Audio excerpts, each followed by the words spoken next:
एक पसाभर पाणी आणि एक अशा प्रकारे बेलाचं पान जरी वाहिलं तरी भगवान महादेव अशा प्रकारे प्रसन्न होतात.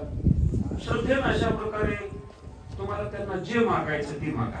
बरं, तुका म्हणे काय पडे ते मागा, आपुला दे सांगा सुख दुःख. परमार्थ जर करायचा असेल तर आपल्याला भगवान महादेवाला मागायचं. पैसाच मागायचा ही मागणी पण गौण मागणी आहे. बरं, मग काय मागायला पाहिजे? वैराग्य नाही का? तुका म्हणे नाही, अशा अनेक उदाहरण आहेत की देवानं अशा प्रकारे मागितले. तुकाराम महाराज सुद्धा भगवान महादेवाला मागतात नाही का? काय मागता तुम्ही? विश्वनाथ दीन रंकमी अनाथ, कृपा कराल ते थोडी, पाया पडी बराडी, काय उन्हे तुम्हापाशी मी तो. तुका म्हणे देवा आणि प्रेम भातुके. कारण संसारात प्रेम हे उपजत असत, उपजत असत बी, आणि वयात बदल झाला की ते शिळ बी होत महाराज. असं असतं संसारातलं प्रेम नाही का? बघा तुम्ही, लहानपणामध्ये माणसाला जास्त काय आवडतं? लहानपणामध्ये दुसरं काहीच आवडत नाही जेवढी आई आवडते, जेवढे वडील आवडतात तेवढं दुसरं कोणी आवडत नाही. मग हे तरी सारखं आवडावं ना. तरुणपणामध्ये आई वडिलांचं काम संपलेलं असतं म्हणून आई वडील नाहीत पुन्हा आवडत. पुन्हा पुन्हा गृहिणी आवडते. बरं, गृहिणी तरी आवडावी तरी जन्मभर तरी आवडावं ना. नाही, उतार वय झालं की पुन्हा मग तीही आवडत नाही. पुन्हा नातू आवडतात. काय आवडतात माणसाला? पहिली ये बाळ जसे आई बाळ घेते दिसे, ते सरे मग श्री मासे बोलवणी ठाव, श्री भोगिता ठाऊ वृद्धाप्य लागे येऊ, तेव्हा तोच प्रेम भाव बाळकाशी. आणि मग म्हातारपणी देवाच्या दर्शनाला यायचं तर म्हातार एकटं येत नाही. कुणाला घेऊन येतं? नातवाईला येतं, हरिपाठाला येतात. हरिपाठाला म्हणायला बसलं की पोरं हरिपाठ म्हणू देतात का? पुन्हा हरिपाठ म्हणू देत नाही तर मग शेजारी म्हणत असते, दादा हरिपाठ तर म्हणायला तुम्ही आला आणि हे लेकर कशाला आणले, करू देतात का हरिपाठ? अहो मी आणलेच नसते, पण ते मयाशी राहतच ते काय म्हणतात. मग किती जरी अशा प्रकारे बोललं तरी माणसाला म्हातारपणामध्ये जास्त काय आवडतात? नातू आवडतात, लहाने लहाने लेकर आवडतात. असं संसारावर प्रेम उपजत असतं आणि काळ बदलला की हे शिळ बी होतं. पण भजन जर करायचं असेल तर देवाला काय मागावं लागतं? प्रेमच मागावं लागतं. कारण देवाच्या कृपेशिवाय देवाचं प्रेम माणसाला मिळतच नसतं महाराज. म्हणून प्रेम सुख दे, प्रेम सुख दे, प्रेमाविना नाही समाधान. आपल्याला परमार्थात यशस्वी व्हायचं असेल तर आपण सगळेजण अशा प्रकारे बाकीचं काय मागायचं? सगळंच मिळतं देवाच्या दारामध्ये. तुम्हाला काय मागायचं ते मागा. पण परमार्थ शेतीला जावा असं वाटत असेल तर काय मागावं लागेल आपल्याला? करुणी उचित देवानं जर एकदा प्रेम दिलं रे दिलं, संसारात काही जरी आडी अडचण आल्या तर माणूस त्याचा विचार करत नाही. बघा तुम्ही यात्राला जायचंय, दादा तुम्ही यात्राला चाललात पण आम्हाला पेरायला येत नाही, अमुक नाही, हे नाही, ते नाही. देवानं प्रेम दिलेलं असेल ते म्हणतो, हे बघा करू वाटलं तर करा, नाही तर आमचं पडत राहू दे, पण मला काही सांगायचं का? तर देवानं अशा प्रकारे त्या ठिकाणी प्रेमाचं वास्तव्य असतं. असा हा परमात्मा आहे. म्हणून कलियुगामध्ये आजही अशा प्रकारे ठराविक सकाम अशा प्रकारे तुम्ही अशी उपासना करत तुमचे साधे सुधे सुद्धा निश्चित अशा प्रकारे जाणार आहे. भवरोगाय शेजाय एर काय ते शुल्लके. बरं का, साध्या साध्या गोष्टी त्याचा सहज अशा प्रकारे सिद्धीला जातील.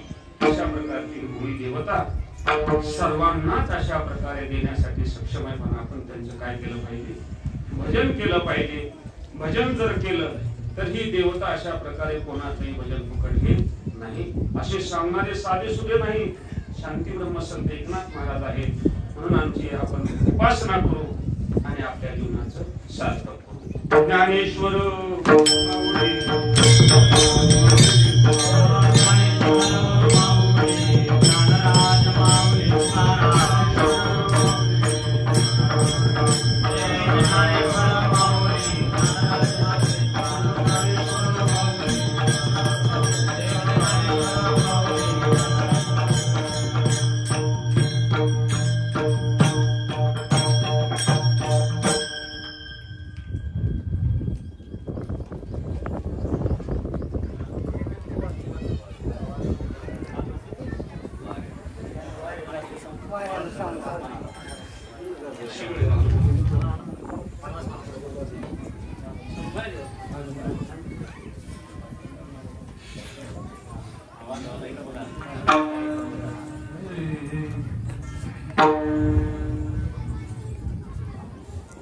जनार्दनी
Guru